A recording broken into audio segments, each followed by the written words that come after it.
Bonjour et bienvenue sur la Parole Vivante TV, une chaîne de l'élévation spirituelle en Christ. Le Saint-Esprit et toi. Je vais être direct avec toi. Beaucoup de chrétiens connaissent Dieu seulement en théorie. Ils vont à l'église, lisent parfois la Bible, prient de temps en temps, mais vivent encore stressés, confus, faibles spirituellement et dominés par leurs émotions. Pourquoi? Parce qu'ils n'ont jamais compris la place réelle que le Saint-Esprit doit avoir dans leur vie. Et c'est là l'un des plus grands drames du christianisme moderne, avoir le Saint-Esprit en soi, mais vivre comme s'il n'existait pas. Le Saint-Esprit n'est pas venu pour être un simple sujet de prédication. Il est venu pour devenir ton aide quotidienne, ton guide, ta force, ta paix, ta sagesse et ta connexion permanente avec Dieu. Mais voici ce qui choque. Beaucoup veulent les bénédictions de Dieu sans développer une relation avec le Saint-Esprit. Ils veulent la paix sans sa direction, la puissance sans la communion, les miracles sans l'intimité, la victoire sans dépendre de lui. Et cela produit des croyants fatigués, instables et souvent frustrés spirituellement. Cet enseignement peut littéralement transformer ta vie. Parce que le jour où tu comprends réellement la relation entre le Saint-Esprit et toi, ta manière de penser change. Ta relation avec Dieu devient réelle. Ta sensibilité spirituelle augmente. Tu apprends à reconnaître la voix de Dieu. Tu développes une paix intérieure stable. Tu prends de meilleures décisions. Tu commences à vivre une vie chrétienne surnaturelle. Tu arrêtes de vivre uniquement par tes émotions. Tu arrêtes de dépendre seulement de tes capacités humaines. Tu découvres que Dieu vit réellement en toi. Et voici la vérité la plus importante. Sans une relation avec le Saint-Esprit, le christianisme devient rapidement une religion sèche et fatigante. Mais lorsque tu apprends à marcher avec lui, écouter sa voix et dépendre de lui chaque jour, tout change. Ta foi devient plus forte, ta paix devient plus profonde, ton discernement devient plus clair, et ta vie commence à refléter la présence de Dieu. Le Saint-Esprit ne veut pas seulement visiter ta vie, il veut la transformer entièrement. 1. Le Saint-Esprit vit déjà en toi. Je vais être direct avec toi. Beaucoup de croyants passent leur vie à chercher la présence de Dieu alors que le Saint-Esprit habite déjà en eux. Ils pensent que Dieu est loin, difficile à atteindre, alors que depuis la nouvelle naissance, le Saint-Esprit a fait de ton esprit sa demeure. 1 Corinthiens 6, 19 dit que ton corps est le temple du Saint-Esprit. Cela signifie que Dieu ne vit plus dans un bâtiment fait par des hommes. Il vit en toi. Jean 14, 16 et 17 dit que le Saint-Esprit demeure avec toi et sera en toi. Ce n'est pas une visitation temporaire. C'est une présence permanente. Voici ce que beaucoup ne comprennent pas. Tu peux avoir le Saint-Esprit en toi et pourtant vivre comme si tu étais seul. Pourquoi? Parce qu'il ne développe pas la conscience de sa présence. Le Saint-Esprit est avec toi lorsque tu pries, lorsque tu travailles, lorsque tu prends des décisions, lorsque tu traverses des combats. Et plus tu reconnais sa présence, plus ta vie spirituelle devient forte. Romains 8, 11 dit que le même esprit qui a ressuscité Jésus d'entre les morts habite en toi. Cela veut dire que la puissance de Dieu n'est pas loin de toi. Elle est déjà en toi. Je vais être direct avec toi. Beaucoup de croyants cherchent encore la présence de Dieu comme s'il était quelque chose de distant, quelque chose à atteindre, quelque chose qui vient et repart selon les circonstances ou les émotions. Mais la vérité biblique est beaucoup plus radicale que cela. Si tu es né de nouveau, le Saint-Esprit ne vient pas seulement sur toi de temps en temps. Il vit en toi. 1 Corinthiens 6, 19 dit que ton corps est le temple du Saint-Esprit. Cela signifie que Dieu n'habite pas seulement dans le ciel ou dans des lieux sacrés, mais qu'il a choisi de faire de ton propre corps sa demeure. Voici une vérité importante. Tu n'as pas besoin de courir après la présence de Dieu comme s'il était loin. Tu dois apprendre à reconnaître celui qui est déjà en toi. Jean 14, 16 et 17 dit que le Saint-Esprit demeure avec toi et qu'il sera en toi. Cela parle d'une présence permanente, pas d'une visitation occasionnelle. Beaucoup de croyants vivent comme s'ils étaient spirituellement vides, alors qu'ils sont porteurs de la présence même de Dieu. Le problème n'est pas l'absence du Saint-Esprit, mais l'absence de conscience de sa présence. Romains 8, 9 dit que si quelqu'un n'a pas l'Esprit de Christ, il ne lui appartient pas. Cela signifie que si tu appartiens à Christ, le Saint-Esprit habite déjà en toi. Voici ce que cela change complètement. Tu n'as plus besoin de chercher Dieu comme quelqu'un qui est loin, mais de développer une relation avec celui qui est déjà présent. Le Saint-Esprit en toi n'est pas silencieux, mais il parle principalement à ton esprit. Il te guide, il te convainc, il t'éclaire de l'intérieur. Le problème, c'est que beaucoup sont trop occupés, trop distraits ou trop dépendants de leurs émotions pour reconnaître cette voix intérieure. Romains 8, 16 dit que l'Esprit rend témoignage à notre esprit. Cela signifie que la communication de Dieu se fait d'abord dans ton esprit, pas dans tes émotions ni dans ton raisonnement naturel. Voici une vérité importante. Plus tu prends conscience que le Saint-Esprit vit en toi, plus ta vie spirituelle devient stable, simple et puissante. Tu n'es pas vide, tu n'es pas seul, tu n'es pas abandonné à tes propres forces. Colossiens 1, 27 parle de Christ en vous, l'espérance de la gloire. Cela signifie que la présence de Dieu en toi est la base de toute transformation, de toute croissance et de toute victoire spirituelle. Mais voici le défi. Même si le Saint-Esprit vit en toi, tu peux vivre comme si tu étais seul si tu n'apprends pas à marcher avec lui consciemment. Et plus tu développes cette conscience, plus tu deviens sensible à sa direction, plus tu reconnais sa voix, plus tu fais de bons choix, plus ta paix intérieure augmente, plus ta vie spirituelle devient forte et stable. Le Saint-Esprit n'est pas une expérience extérieure à rechercher constamment. Il est une présence intérieure à découvrir et à vivre chaque jour. Et le jour où cette vérité devient réelle dans ton cœur, ta manière de vivre avec Dieu ne sera plus jamais la même. 2. Le Saint-Esprit veut te conduire chaque jour. Le Saint-Esprit ne veut pas seulement te donner des émotions spirituelles pendant un culte. Il veut diriger ta vie quotidienne. Romains 8, 14 dit que tous ceux qui sont conduits par l'Esprit de Dieu sont fils de Dieu. Être conduit par le Saint-Esprit fait partie de la vie chrétienne normale. Beaucoup prennent leurs décisions uniquement avec leur logique humaine, puis demandent à Dieu de bénir leur choix après coup. Mais le Saint-Esprit veut être impliqué dès le départ. Jean 16, 13 dit qu'il te conduira dans toute la vérité. Cela inclut tes décisions, tes relations, ton ministère, tes finances, ton avenir. Le problème n'est pas que le Saint-Esprit ne parle pas. Le problème est que beaucoup ne prennent pas le temps d'écouter. Le Saint-Esprit conduit souvent par une paix intérieure, une conviction profonde ou une direction claire dans ton esprit. Et plus tu apprends à reconnaître sa voix, plus tu évites les erreurs inutiles. Je vais être direct avec toi. Beaucoup de croyants vivent leur vie chrétienne comme s'ils devaient tout décider seuls, puis demander à Dieu de valider après coup. Ils prient quand il y a un problème, ils cherchent Dieu quand ils sont perdus, mais ils ne vivent pas une direction quotidienne du Saint-Esprit. Et pourtant, ce n'est pas le plan de Dieu. Romains 8, 14 dit que tous ceux qui sont conduits par l'Esprit de Dieu sont fils de Dieu. Cela signifie que la conduite du Saint-Esprit n'est pas une option réservée à quelques personnes spirituelles, mais la norme pour chaque enfant de Dieu. Voici une vérité importante. Dieu ne veut pas seulement intervenir dans tes urgences, il veut diriger ta vie en permanence. Jean 16, 13 dit que le Saint-Esprit te conduira dans toute la vérité. Cela inclut chaque domaine de ta vie, tes décisions, tes relations, ton travail, ton avenir, tes choix quotidiens. Beaucoup de croyants font des choix basés uniquement sur la logique humaine, les émotions ou les circonstances visibles, puis se demandent pourquoi ils rencontrent autant de confusion et de complications. Le problème n'est pas l'absence de Dieu, mais l'absence de consultation du Saint-Esprit. Le Saint-Esprit ne veut pas être consulté seulement après les problèmes. Il veut être impliqué avant les décisions. Proverbe 3, 5 et 6 dit de se confier en l'Éternel de tout son cœur et de ne pas s'appuyer sur sa propre intelligence.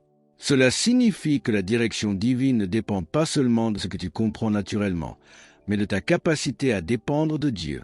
Le Saint-Esprit te conduit souvent de manière simple. Une paix intérieure stable, une conviction douce mais ferme, une absence de paix quand quelque chose n'est pas juste, une direction claire dans ton esprit.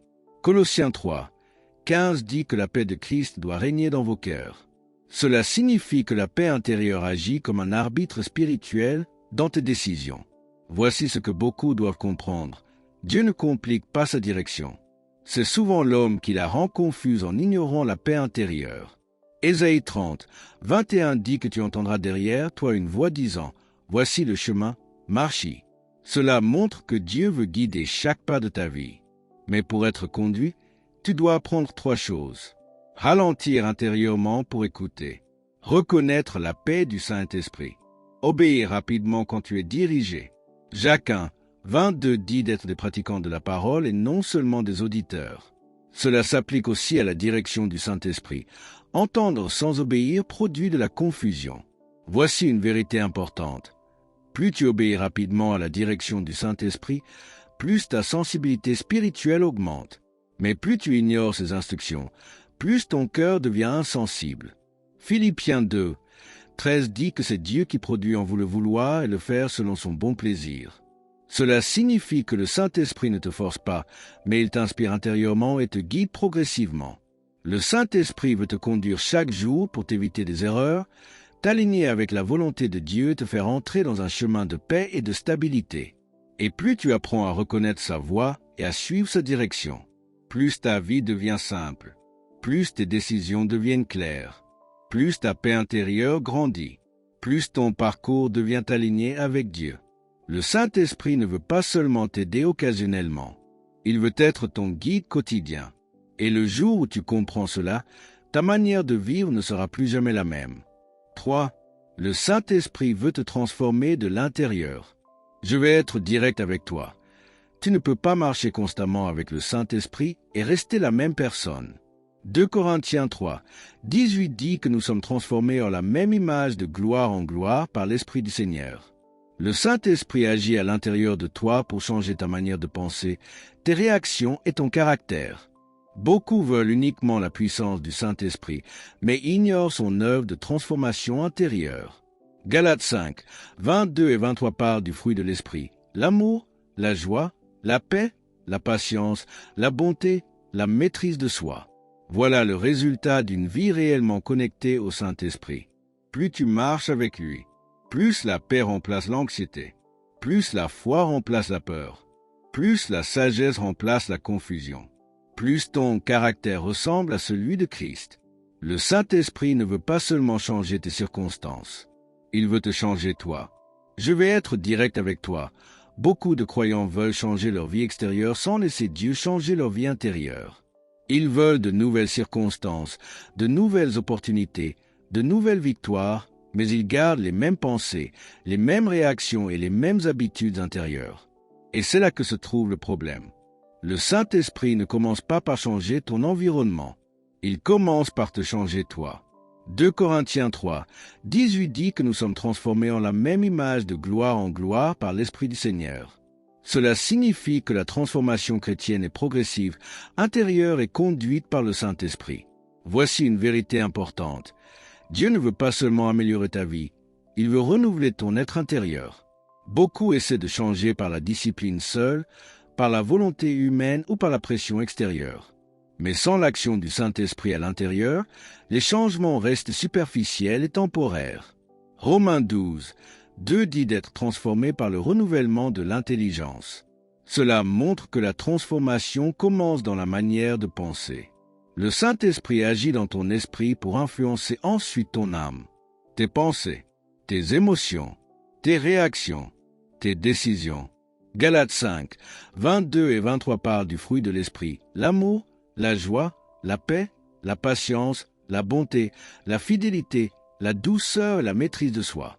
Remarque bien ceci, ce ne sont pas des efforts humains, ce sont des résultats d'une vie intérieure transformée par le Saint-Esprit. Le problème de beaucoup de croyants est qu'ils essaient de produire du fruit sans permettre à l'Esprit de faire le travail intérieur. Voici une vérité importante.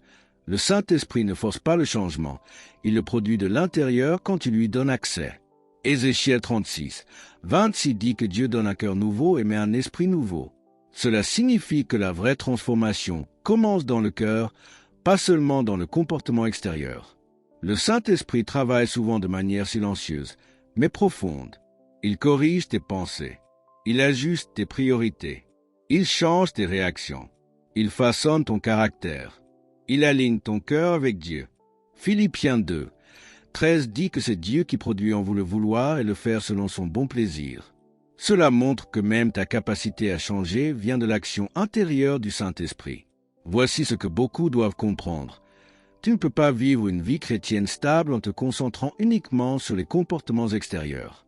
Le vrai combat est intérieur. Proverbe 4, 23 dit de garder ton cœur plus que toute autre chose, car de lui viennent les sources de la vie. Cela signifie que ta vie extérieure dépend de ce qui est formé à l'intérieur. Quand le Saint-Esprit te transforme de l'intérieur, ta paix devient stable même dans les tempêtes.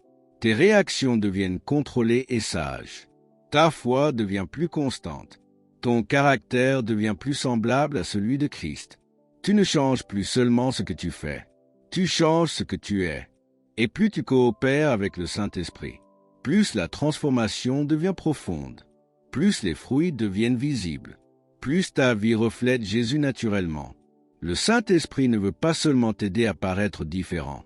Il veut te rendre réellement différent de l'intérieur vers l'extérieur. 4.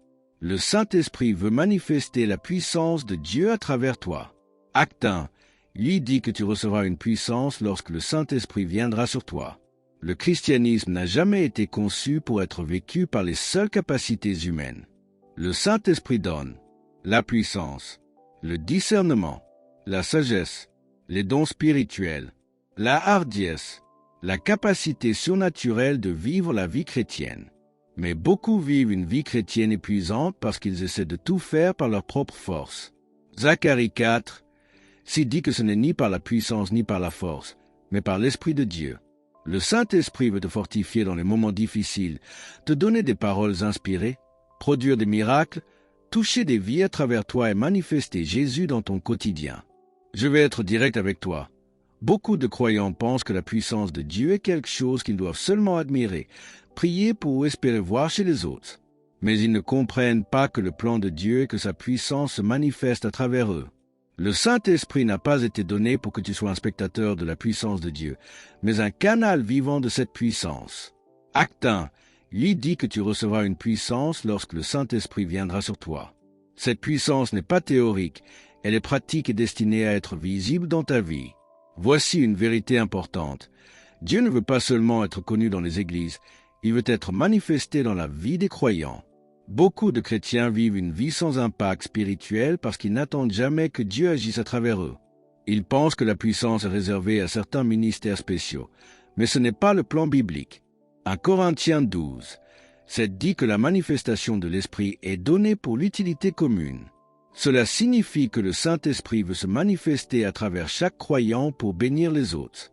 Quand le Saint-Esprit agit à travers toi, cela peut inclure des paroles inspirées, des prières efficaces, des guérisons, des paroles de sagesse, des interventions divines dans des situations difficiles, une influence spirituelle sur les autres. Zacharie 4, s'il dit que ce n'est ni par la puissance ni par la force, mais par l'Esprit de Dieu. Cela signifie que la vie chrétienne efficace ne dépend pas de tes capacités naturelles, mais de la puissance du Saint-Esprit en action. Voici ce que beaucoup doivent comprendre. Tu n'as pas été sauvé pour vivre une vie ordinaire, mais pour devenir un instrument de la puissance de Dieu. Acte 4. 31 montre qu'après avoir été rempli du Saint-Esprit, il annonçait la parole de Dieu avec assurance. La présence du Saint-Esprit produit toujours de l'audace spirituelle et de l'efficacité. Le Saint-Esprit veut manifester la puissance de Dieu à travers toi pour toucher ta famille, ton environnement, ton lieu de travail, ta communauté, les personnes que tu rencontres chaque jour. Mais cela demande une coopération consciente avec lui. Beaucoup de croyants limitent la puissance de Dieu parce qu'ils vivent uniquement dans le naturel. Ils parlent seulement selon les circonstances. Ils prient sans s'attendre à une action divine. Ils n'osent pas exercer leur autorité spirituelle. Mais Romains 8, 11 dit que le même esprit qui a ressuscité Jésus d'entre les morts habite en toi. Cela signifie que la puissance la plus grande de l'univers est déjà présente en toi. Voici une vérité importante. La puissance de Dieu n'est pas absente, elle est simplement non libérée.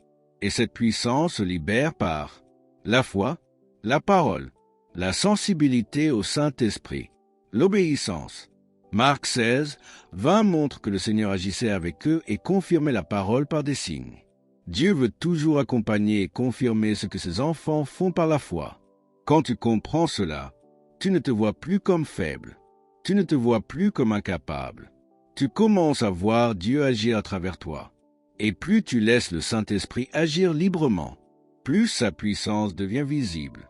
plus ta vie devient un témoignage, plus les autres sont impactés. Le Saint-Esprit ne veut pas seulement te remplir. Il veut se manifester à travers toi avec puissance. Mais cela demande une relation réelle avec lui. Le Saint-Esprit n'est pas distant de toi. Il vit en toi. Il veut te conduire. Il veut te transformer. Et il veut manifester la puissance de Dieu à travers ta vie. Et plus tu développes une relation profonde avec lui, plus ta vie devient surnaturelle, stable et remplie de la présence de Dieu. Merci de vous abonner à la chaîne.